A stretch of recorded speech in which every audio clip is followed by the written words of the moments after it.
Et bonjour à tous et bienvenue dans cette nouvelle vidéo de Piano Musique. Aujourd'hui, nous allons apprendre quelques intervalles qui vont améliorer notre oreille. Et oui, en effet, nous sommes dans la leçon d'oreille et improvisation du deuxième module du niveau débutant. Nous sommes donc encore au tout début de l'amélioration de l'oreille et c'est pour ça qu'on commence avec des choses assez simples. Mais tout d'abord, avant d'apprendre les trois intervalles d'aujourd'hui, soit l'octave, la quinte et l'unisson, il faut déjà comprendre qu'est-ce que c'est qu'un intervalle. Eh bien, c'est assez simple. Un intervalle, c'est l'espace qu'il y a entre deux notes, tout simplement. Donc, entre un Do et un Ré, il y a un ton d'écart, un demi, un ton. Donc, l'intervalle Do-Ré, on va l'appeler une seconde. C'est un peu comme du vogue d'allemand. Il faut simplement apprendre que cet espacement-là, de un ton, c'est une seconde. Maintenant, prenons un autre exemple qu'on va travailler aujourd'hui, notamment l'octave. Ça, c'est une octave. Une octave a 6 tons d'écart. 1 demi, 1, 1,5, 2, 2,5, 3, 3,5, 4, 4,5, 5, 5,5, 6. Donc, octave, 6 tons. Si je prends depuis le sol et je veux jouer une octave, je pourrais compter 6 tons ou, c'est assez simple, l'octave, il suffit de redoubler la note une octave au-dessus, justement, le prochain sol qu'il y a sur le piano, c'est celui-ci. Là, je viens de faire une octave. Je viens de faire une autre octave. Là aussi, l'octave est vraiment assez simple. Maintenant, essayez de la chanter plutôt que de la jouer sur le piano. C'est-à-dire, ça c'est un sol, et il faut essayer d'imaginer quel son produit cette note-là quand on la frappe.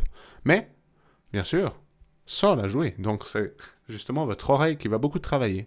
À force de l'entraîner, l'octave, vous saurez que ça fait Sol, Sol.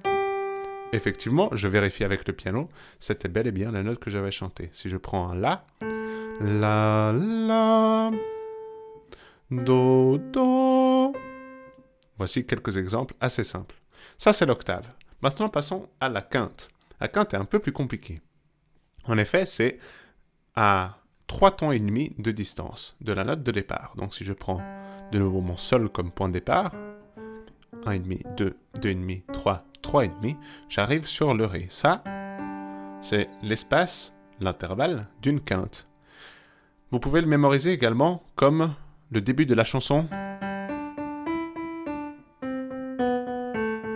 Quand trois poules vont en chant, ou sinon, simplement l'espace qu'il y a entre un accord. En effet, on avait appris l'accord de Sol majeur. Ça, c'est une quinte. Ça, c'est un accord de Do.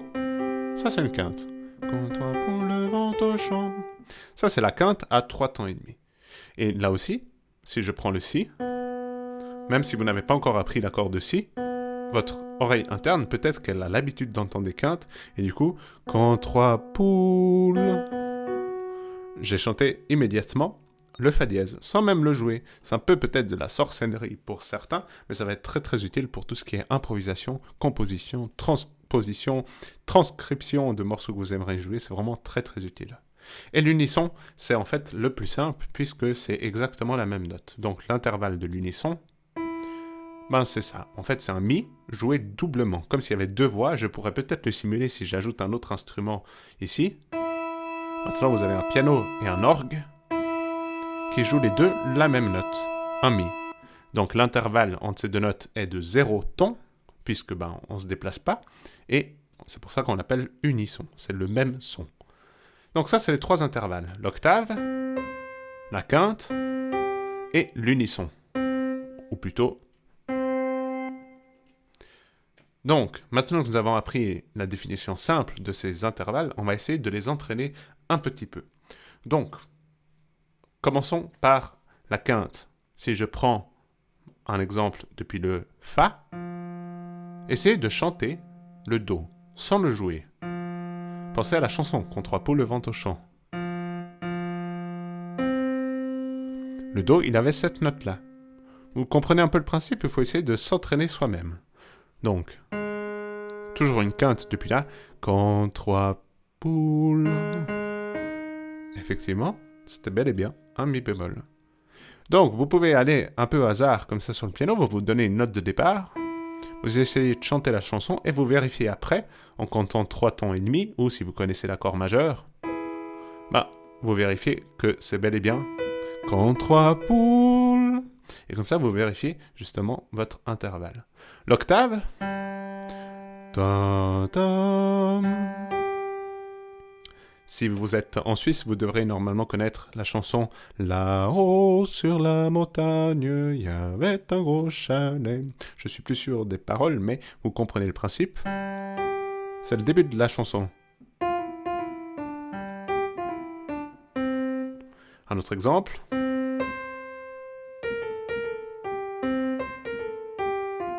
Un autre.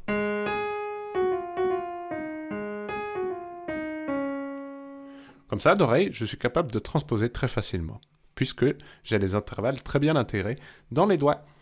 Faites donc cet exercice, et l'unisson, c'est pas très utile de l'entraîner puisque c'est la même note. Je vous propose donc d'aller dans le quiz de la leçon et de répondre à ces 5 questions que je vous pose à la fin de l'article, justement, et je vous donnerai 5 intervalles, il faudra me nommer quels sont ces intervalles. À la prochaine leçon, on entraînera aussi tout ce qui est intervalle ascendant, descendant et plaqué, c'est-à-dire plaqué, puisque je le joue, les deux en même temps. Ascendant, puisque je joue d'abord la grave, puis l'aigu. On monte dans les aigus, donc octave ascendante. Et octave descendante, je pars depuis les aigus et je descends. Mais ça, c'est pour le prochain module. Donc, entraînez déjà tout ce que je vous ai montré ici, et moi je vous dis à très bientôt pour une prochaine leçon. J'espère que tout a été clair. Si ce n'est pas le cas, n'hésitez pas à me contacter, et je vous remercie pour avoir regardé cette vidéo. Allez, ciao ciao!